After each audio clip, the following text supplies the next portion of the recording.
Olá pessoal, hoje nós vamos falar sobre contagem. Mas antes, vamos ver como a matemática se aplica na nossa vida.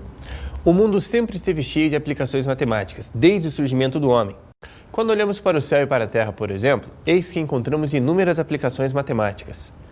As colmeias com seus prismas hexagonais de seus favos de extrema precisão, o círculo da lua cheia, um cristal de gelo com angulação precisa, entre outros. Nas praias, as ondas trazem o conceito de periodicidade, e o sistema solar nos traz uma riqueza sem fim de relações geométricas. No campo do engenho humano, os computadores executam a todo momento cálculos complexos, tomam decisões lógicas e resolvem problemas impossíveis de serem resolvidos sem eles. O computador é uma máquina que executa operações matemáticas. Desde a época das cavernas, o homem tem usado a matemática, calcula, conta e mede. Por exemplo, o homem dividia no passado a caça em partes iguais, conceito de fração. Media um pedaço de pele comparando comprimentos, ideia de maior e menor. O homem fabricava instrumentos de barro que eram seus padrões de medida, ideia de volume. Nessa época, o homem ainda não tinha descoberto a matemática como ciência. Apenas a usava com os recursos intelectuais que dispunha. A matemática foi se constituindo enquanto ciência pela necessidade de sobrevivência e transcendência do homem. O homem evoluiu no decorrer dos séculos e desenvolveu conhecimento sobre as formas matemáticas e as relações entre grandezas. E hoje, a matemática é uma ciência dinâmica e em constante evolução. Mas por que estudar matemática? Estudar matemática traz vários benefícios. Vamos ver alguns. A matemática nos ajuda a estruturar as nossas ideias e definições. Auxilia e desenvolve o raciocínio na resolução de problemas.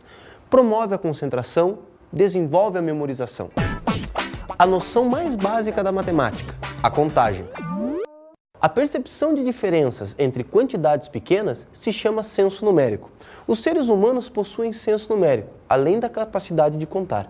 Mas nem sempre os seres humanos souberam contar. Há milhões de anos, a humanidade somente conhecia os números até 3 ou 4. Ainda hoje, grupos primitivos como os pigmeus da África e os índios botocudos do Brasil somente conhecem números muito pequenos.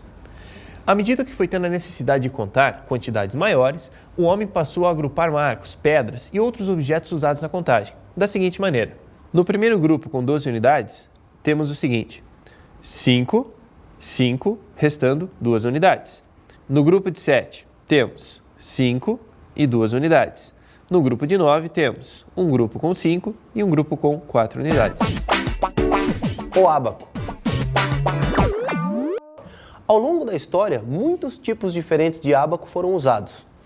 Um dos mais simples é aquele em que a correspondência é feita usando contas furadas enfiadas em hastes fixas numa moldura. Mas quem vai mostrar como fazer os registros em ábaco é o nosso amigo que adora matemática, o Euclides. Vamos ver? Olá, pessoal! Eu não perco uma chance de participar das aulas de matemática. E já que estamos falando de ábaco, vou mostrar como ele funciona. Por exemplo, vamos representar o número 218 no ábaco. 2, 4, 6, 8 unidades, uma dezena e 2 centenas. Muito simples, não é? Agora vamos representar o número 1243. Vamos zerar o ábaco e começar de novo. 1, 2, 3 unidades. 2, 4 dezenas. 2 centenas. E 1 milhar. Fácil, não é?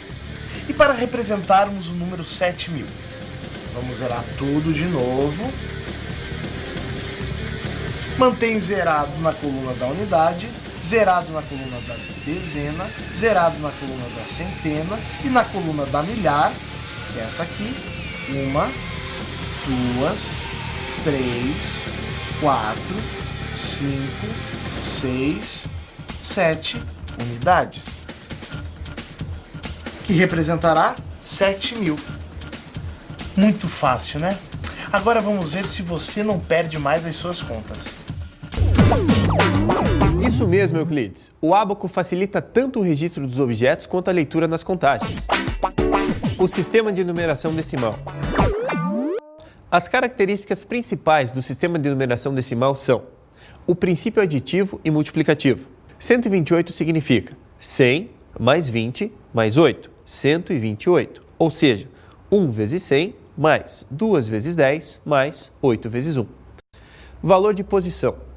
841 representa 841, ou seja, 8 centenas, 4 dezenas e 1 unidade.